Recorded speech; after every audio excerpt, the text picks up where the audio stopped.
Welcome back to Cheche, the program where opinion counts. Now, with so many competing demands on public finances, we're exploring the cost of implementing the Constitution with guests from the working group on the socio-economic audit of the Constitution. I'll introduce them once more just in case you're just joining the discussion. We've got Susan Mungeni from the Kenya Institute for Public Research and Analysis, KIPRA. She's a director there. And we've also got Dr. Abdulrazak Alale Nuno, who's a senior lecturer at Moi University. We've also got the client, Reverend Mutava Osiemi, from the National Assembly's Budget Committee. And we've had some interesting views coming in already. This from Joe in Kisumu. Please stop the supremacy war at the expense of ordinary folk. Give more money to counties, but put in checks and balances. Unfortunately, both the Senate and National Assembly are a confused lot, very partisan, even on matters of national interest. Shame on you all. We feel ashamed as Kenyans. Cheche, the professor is right. Is the Constitution meeting the expectations of the people? Have we implemented it properly? The answer is not yet, and that came from Nicholas in Ngara.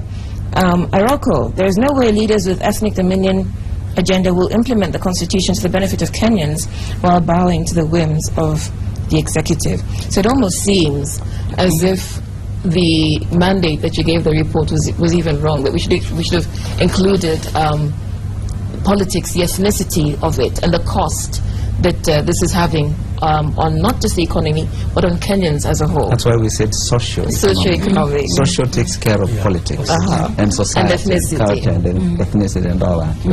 Okay.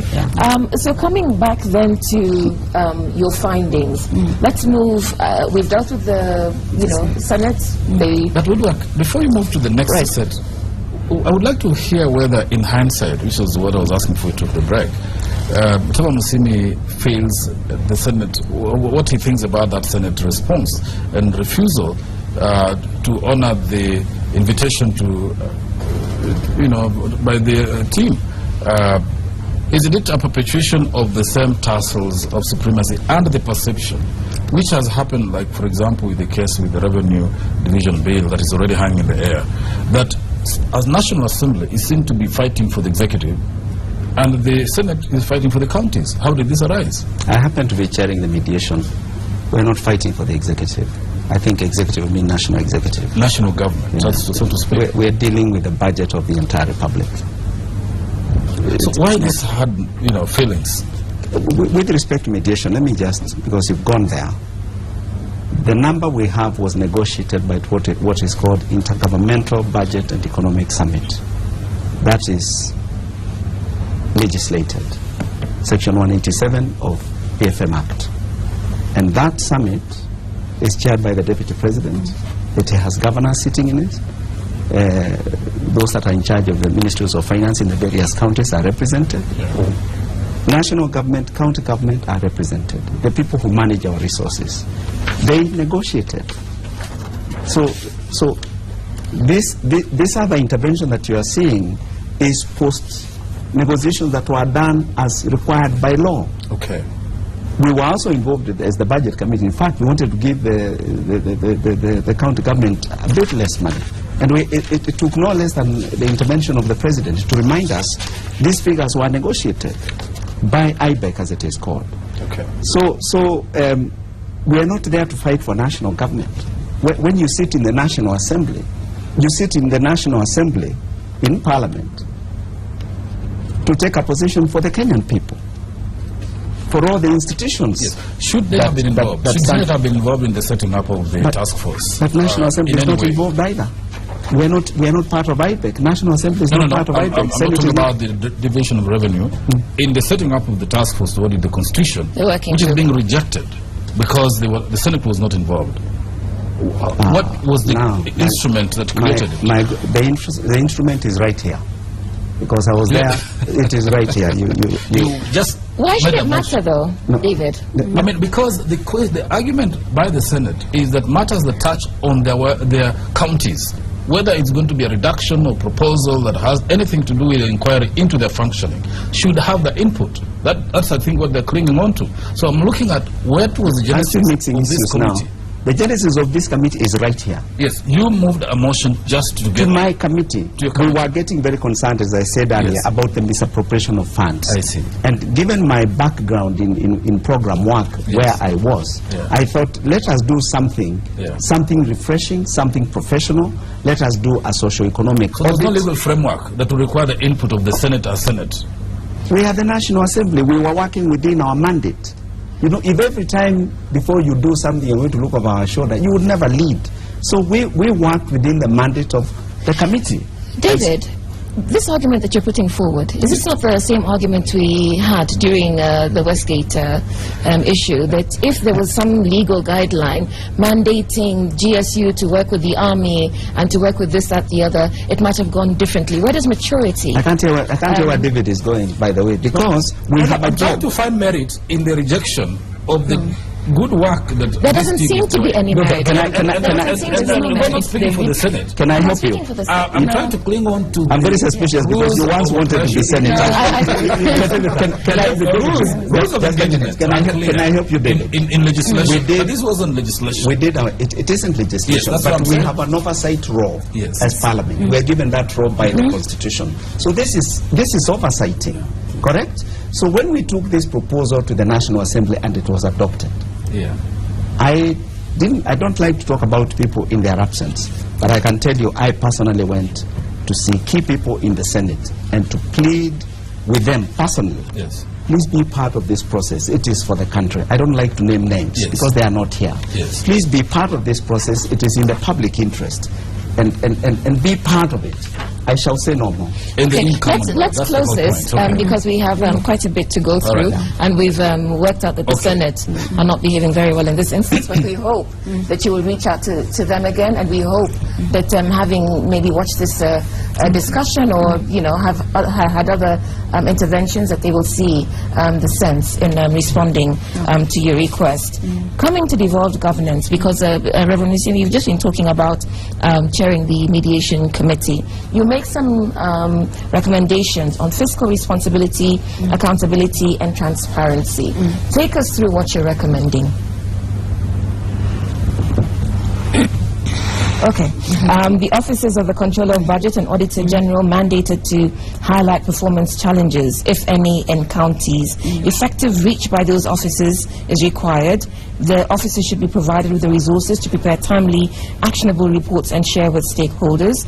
Capacity building of counties in planning and financial management should be prioritized when allocating funds. Optimize the collection of local revenues, consider conditional grants as incentives, but ensure balance between local revenue generation and national policies. What's new here? Because some of this, I think, the Transitional Authority was supposed to be covering. But the fact that it found its way there is because maybe it's not being done effectively. For instance, we are all aware that counties are still struggling with capacity. They still have capacity challenges, so that one should be enhanced. As a But matter the of Transitional urgency. Authority would argue that that's because they haven't been given enough room to carry out their mandate effectively. But that's what you're talking about, because most of these are offices that were supposed to aid with setting up these structures for implementation of this constitution. We spoke with the Transitional Authority, the chairman, and he said he doesn't have enough resources to do all those. For instance, he said in the first year of devolution, what we experienced as a big bang of functions being transferred, actually what would have happened should have been, first of all, we assess the readiness of counties. We carry out capacity building, we assess, and then the function, we carry out an analysis, a comprehensive analysis of those functions. And then we ask the counties, what can you take? Yes, you're supposed to do all these functions, but do you want to do them at the same time? But we saw what happened. And that was also the genesis of the wastages that we saw. Because according to him, he said, when they went to negotiate, and the county governor said, give us this mandate, all of them, and also give us the money. So they were given the money, they were given the mandates, like they were even given the money that was meant for Kura, for road. And that's according to him, that's the money that they were using to travel all over the world, because they couldn't return it back to the national treasury. And hence the absorption problems that we And saw hence the highlighted. absorption problem and the capacity challenges. So what we are saying is that these institutions needs to be helped. They need to be resourced so that they can be able to carry out their functions. Okay. Yeah. Well, that's not quite new, but when you talk about the officers of the Controller of Budget and Auditor General highlighting performance challenges, we hear them giving us reports. They're the ones who, you know, raise a red flag about absorption. So what do you mean in this instance? Are they not working effectively? What you're saying, for instance, we've had questions being raised as per the mandate, especially the Office of the Control of Budget, when they try to make proposals such as you cap the spending, you know, for county. Then say, you know, people say, and I think the CIC capping the spending at the counties, and they say, wait a minute, that's not your mandate. But we are also saying, much as the Constitution does not give them that mandate, but if you look at what will be the best practice, given the worries which you're having, the concerns about how they're spending so much on recurrent, how, I mean, look at how they're doing even their budgets. So we are saying, if that can help, then why can't we give that mandate to the Office of the Control of Budget so that we can cap the spending of counties? Okay, can I come in? Right. I think there are two things here. One is the issue of being in a transition period, in the second year of implementation of devolution. So certainly these challenges would be expected, but we're raising the flag so that they can be addressed, as Moshima said at the beginning, in good time. County assemblies that are supposed to oversight the county executives lack the capacity to do so. Clearly, that's not in doubt. So either the quality and the qualification of the people that go there need to be addressed, or they need to be given training to be able to understand the finances they're dealing with and the issues they'll be looking at through by way of the oversight. Secondly, the Office of the Budget Control of Budget and Auditor General do not have presence at the county level. They do not, both of them. And the bottom line is resource. For instance, the Controller of Budget ought to understand the prioritization of issues at the county level, even before the money tag is put there. But they only have to sit and wait for the money tags to be put and then put cap. Even on what basis will those capping be? It will be abstract. So we are saying, let their reach be enhanced so they can actually reach the counties and be able to cap corruption at the source, or mis-prioritization at the source. The issue of revenue collection by counties, we did not see much of revenue collection happen at the counties. Counties appear to be asking for more money, yet are unable to realize their potential revenue collection. Are there ways that incentives can be designed to encourage those counties that collect more money locally, rather than being dependent on the exchequer throughout? Okay. So those recommendations have those bases. Okay. One of our viewers says this: devolved governance was intended to cure historical marginalization, cascade resources, enhance public participation, speed up development, and enhance national integration. But it's the bloated structure of devolved organs, too many unwieldy counties, and creating too many political offices with competing interests, which makes oversight impossible and unprofitable. So that's one person who's enjoying the discussion. But then there's another who says, look, this task force seems to have recorded rumors rather than do an audit. Given that you are now embarking, after this interim report, on, you know, raising awareness of this, trying to get people to give you their experiences of the Constitution, how do you get over this distrust, the suspicion, this feeling that you're recording? First of all, we've given figures, and figures don't lie. So the reader would be happy to look at the figures. But secondly, when we come to the counties, we would like to meet as diverse stakeholders of the county at the county level as possible, to note and take account of what is being done at the county level, at the county government's delivery. Is the common man better off under this 1.5 years of devolution than they were in 2012?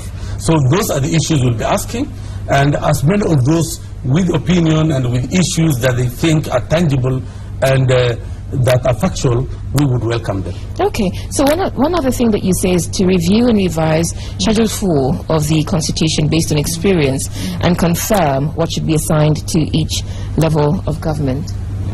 You're saying that's something as well? Schedule 4. Schedule 4, probably it might be also too early to review, But we can look at it. Are there functions that are better done by one level of government than another? Such as? For instance, agriculture is fully developed, but there are national projects, like I'll just take one example, Galana irrigation, which is a multi-billion project. Is that where you come from? No, I well, not far from there, I'm a pastoralist, but not from Tana Delta. Okay. But I've been doing research in Tana Delta for a long time. Are the counties that share that or neighbor that better placed to share in the responsibilities of success? We saw the other day journalists being hammered for visiting there.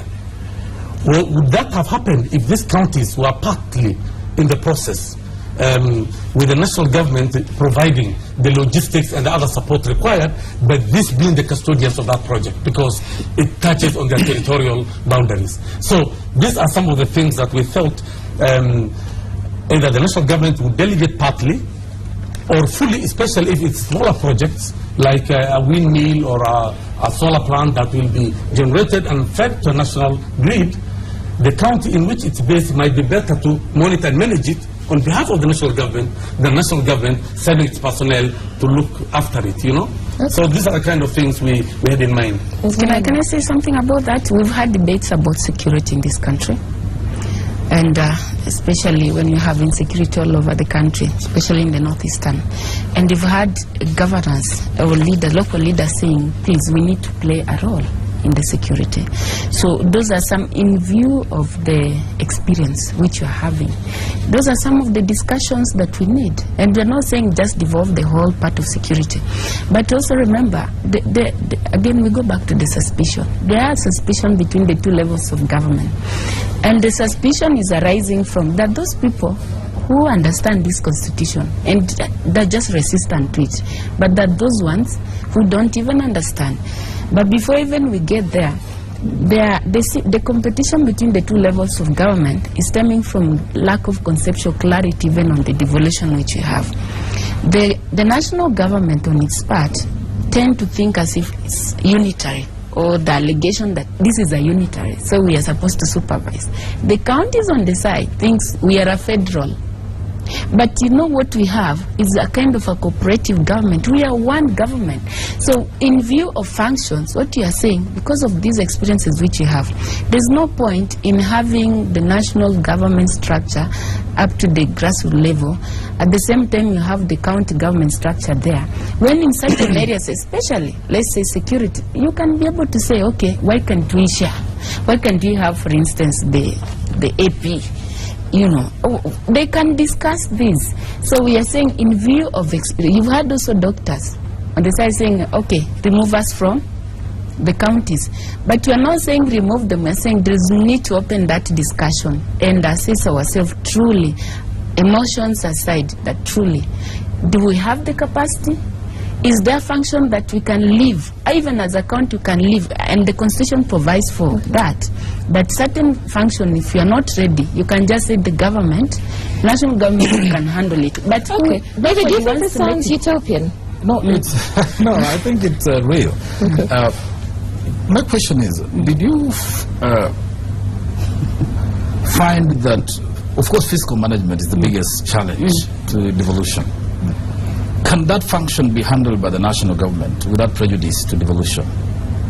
Say, the national government or national institutions, whether it's the Auditor General's office, will, because the financial management expertise and oversight is where the problem is. And you say that there's no capacity. In fact, you made two recommendations. Either the qualifications of the elected leaders be enhanced, or you train them. You can't always be training people every 5 years. I mean, that's too much, in my view. So should that function get some help from the national government permanently, so that the counties are in charge of their finances, but the financial management is really a central national function? It's still a central. But you know, you cannot, that might amount to clawback. You're giving these counties money, and you're telling them, we will decide how you're going to... They don't decide. They just make sure the expenditure conforms to practices that are... That is what Auditor General's office ought to do. Yes. And that is what the budget control of budgets ought to help with. But it does this after the fact. It's only auditing misappropriation, not actual expenditure time, real time. That's what I'm looking at. They are asking for more resources, actually. We had a discussion with them, with the office, and they're saying, if we give us more resources, we want site presence, we want to do real-time, continuous audits, so that we can be able to spot the misappropriation here. Okay, we have to take a break now. You're watching Cheche. We're live on Citizen TV, and we're discussing the cost of implementing the Constitution with Reverend Mutavas Musiemi, Susan Mangani from Kipra, and Dr. Nuno from Moi University.